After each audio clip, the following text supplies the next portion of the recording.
எல்லாருக்கும் வணக்கம். நான் doctor Vasanth, ICU consultant, Sims hospital, Vadapalani, Chennai.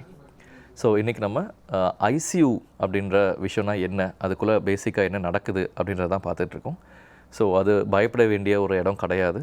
ஐசியூக்குள்ளே நிறைய மிஷின்ஸ் இருக்கிறதுக்கான ரீசன், எந்த பேஷண்ட்டுக்கு அவங்களோட airway, breathing, circulation ABC monitoring வேணுமோ அந்த மாதிரியான பேஷண்ட்ஸ் மட்டும்தான் நம்ம ஐசியூவில் இருப்பாங்க. அங்கே இருக்க மானிட்டர்ஸ் எல்லாமே அவங்களோட ஏர்வே, ப்ரீத்திங், சர்க்குலேஷன் இந்த மாதிரியான சில வேரியபிள்ஸை ப்ராப்பராக ஐடென்டிஃபை பண்ணுறதுக்கான இன்ஸ்ட்ருமெண்ட்ஸ் தான் அது.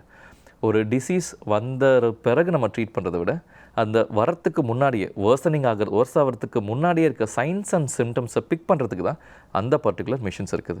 செகண்ட், ஒரு பேஷண்ட் டிசீஸ் வந்துருச்சு அப்படின்னா அந்த என்ன ட்ரெண்டில் இருக்குது, இட்ஸ் இட் வேர்சனிங் ஆர் இம்ப்ரூவிங் அப்படின்ற ட்ரெண்டை பார்க்கறதுக்கான மிஷின்ஸ் தான் அந்த ஐசியூக்குள்ளே இருக்குது.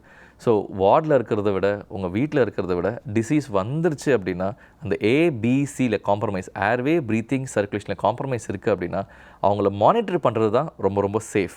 ஸோ இந்த மாதிரியான பேஷண்ட்ஸ்க்கு ஐசியூ தான் சேஃப். வார்டோ இல்லை வீடோ சேஃப் கிடையாது, ஐசியூ தான் சேஃப், நம்பர் 1. அண்ட் செகண்ட், ஒரு ஐசியூக்குள்ளே வந்த பிறகு அவங்களோட பேசிக் கண்டிஷன் எப்படி இருக்குன்றதை அந்த ஃபேமிலி மெம்பர்ஸ்க்கு எக்ஸ்பிளைன் பண்ணுவோம். செகண்ட், அவங்களோட பிளட் ரிப்போர்ட்ஸ் இல்லை ஸ்கேன் எடுத்த அந்த ஸ்கேன் ரிப்போர்ட்ஸ் இதெல்லாம் வந்த பிறகு ஒரு எக்ஸ்ப்ளனேஷன் கொடுப்போம். ஸோ இந்த எக்ஸ்ப்ளனேஷனில் பேசிக்காக நாங்கள் என்ன சொல்ல ட்ரை பண்ணுவோம்னா, அந்த பேஷண்ட்டோட ABC airway, breathing, circulation plus வரும்போது எப்படி இருந்தாங்க, இப்போ எப்படி இருக்காங்க, it is called a trend. It's called a trend. 3 நாளைக்கு அப்புறமா இம்ப்ரூவ் ஆவாரா, 4 டேஸ்க்கு அப்புறம் இம்ப்ரூவ் ஆவாரா அப்படின்றத விட 6 ஹவர்ஸ்க்கு பிஃபோர் எப்படி இருந்தார், இப்போ எப்படி இருக்காரு அப்படின்ற ட்ரெண்ட் தான் நம்ம எக்ஸ்பிளைன் பண்ணுவோம். அதில் நீங்கள் தெரிஞ்சிக்க வேண்டிய விஷயம் என்னென்னா, there something called as point of care testing. இமீடியட்டாக ஒரு டெஸ்ட் பண்ணி அந்த பேஷண்ட்டோட ஓவரால் வெல்னஸ் எப்படி இருக்குது, ஓவரால் சிக்னஸ் எப்படி இருக்குதுன்னு பார்க்குறது தான் இந்த ABG, arterial blood gas analysis. அதில் பேசிக்காக sodium, potassium, chloride, bicarbonate, oxygen, carbon dioxide, haemoglobin, lactate இந்த மாதிரி நிறைய விஷயங்கள் அதில் வரும். ஸோ அந்த ஏபிஜி மோசமாக இருந்துச்சு அப்படின்னா பேஷண்ட்டே மோசமாக இருக்காருன்னு தான் அர்த்தம். பேஷண்ட் ஹெல்த் ரொம்பவே மோசமாக இருக்குது.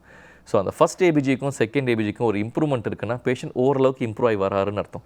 ஸோ நாங்கள் உங்ககிட்ட கம்யூனிகேட் பண்ணும்போது கூட அந்த airway, breathing, circulation plus APG இந்த விஷயத்தை பற்றி தான் நம்ம கம்யூனிகேட் பண்ணுவோம்.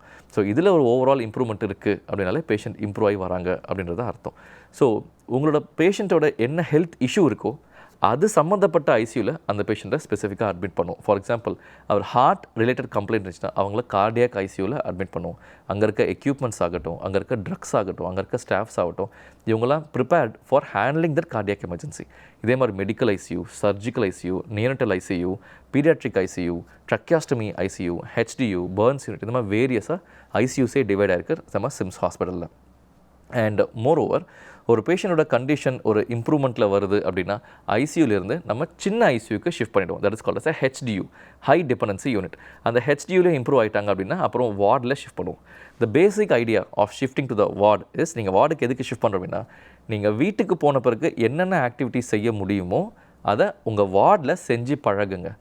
இன்கேஸ் ஏதாச்சும் ஒரு டிஃபிகல்ட்டி வார்டில் வருதுன்னா அது வார்ட்லேயே வந்து வி கேன் ஐடென்டிஃபை ஈஸிலி. நீங்கள் வீட்டுக்கு போன பிறகு எந்திரிச்சு நின்று நடந்து ரெஸ்ட் ரூம் போகிறத விட நீங்கள் வார்டில் அதை செஞ்சு பாருங்கள். உங்களுக்கான அந்த பிரெத்லெஸ்னஸ் திருப்பி வருதா, செஸ்ட் பெயின் திருப்பி வருதா அப்படி தான் ஐடென்டிஃபை பண்ணி ட்ரீட் பண்ண முடியும். ஸோ வீட்டுக்கு போன பிறகு அந்த ஃபிசியாலஜி என்விரான்மெண்ட் எப்படி இருக்குமோ அதை மிமிக் பண்ணுறது தான் ஒரு ward. So as a doctor நான் ஜென்ரல் பப்ளிக்கு கேட்டுக்கிறது என்ன அப்படின்னா, உங்களோட சிம்டம்ஸை நீங்கள் இக்னோர் பண்ணிடாதீங்க. ஒரு நெஞ்சு எரிச்சல் இருக்குன்னா அது ஒன்றும் இல்லை அப்படின்னு நினச்சிடாதீங்க. ஒரு கையில் ஒரு நம்னஸ் வருது, இல்லை தலை சுற்றுற மாதிரி இருக்குது, பேசும்போது நாக்கு குறைஞ்ச மாதிரி இருக்குது, இல்லை கால் வீக்கம் வருது, இல்லை யூரின் சரியாக வரல, யூரின் அமௌண்ட் கம்மியாகிட்டே இருக்குது, இந்த மாதிரி ஏதாச்சும் சிம்டம்ஸ் வந்துச்சுன்னா அதை அவாய்ட் பண்ணிடாதீங்க, இக்னோர் பண்ணிடாதீங்க. ஒரு ரெகுலராக ஒரு டாக்டர், உங்களோட ஃபேமிலி டாக்டர் அப்படின்னு சூஸ் பண்ணி வச்சுக்கோங்க. உங்களோட ஹெல்த் கண்டிஷன் அவருக்கு ரெகுலராக தெரிகிற மாதிரி பார்த்துக்கோங்க. So he will be able to identify what exactly is happening. In case of emergency உங்கள் வீட்டு பக்கத்தில் இருக்க டாக்டருக்கு கண்டிப்பாக போங்க, அதை பிக்கப் பண்ணுங்கள், ஐடென்டிஃபை பண்ணுங்கள். எவ்வளோ பெரிய டிசீஸாக இருந்தாலும் சீக்கிரமாக ஐடென்டிஃபை பண்ணிட்டா அதை ரொம்பவே ஈஸியாக ட்ரீட் பண்ண முடியும். சின்ன டிசீஸாக இருந்தால் கூட நீங்கள் ரொம்ப டிலே பண்ணி வந்தீங்க அப்படின்னா அது ஆல்ரெடி எஃபெக்ட் ரொம்ப மோசமாக இருக்கும், காப்பாற்றுறது ரொம்ப கஷ்டமாக இருக்கும். ஸோ உங்களோட சைன்ஸ் அண்ட் சிம்டம்ஸை எந்த விதத்துலையும் டிலே பண்ணிடாதீங்க, இக்னோர் பண்ணிடாதீங்க. அண்ட் உங்களுக்கு சைன்ஸ் அண்ட் சிம்டம்ஸ் வர அளவுக்கு நீங்கள் வெயிட் பண்ண வேண்டாம். அட்லீஸ்ட் இயர்லி ஒன்ஸ் ஒரு மாஸ்டர் ஹெல்த் செக்அப் பண்ணி உங்கள் ஹெல்த் கண்டிஷன் எப்படி இருக்குன்றதை பார்த்துக்கோங்க. Okay, so prevention is always better than cure. Thank you.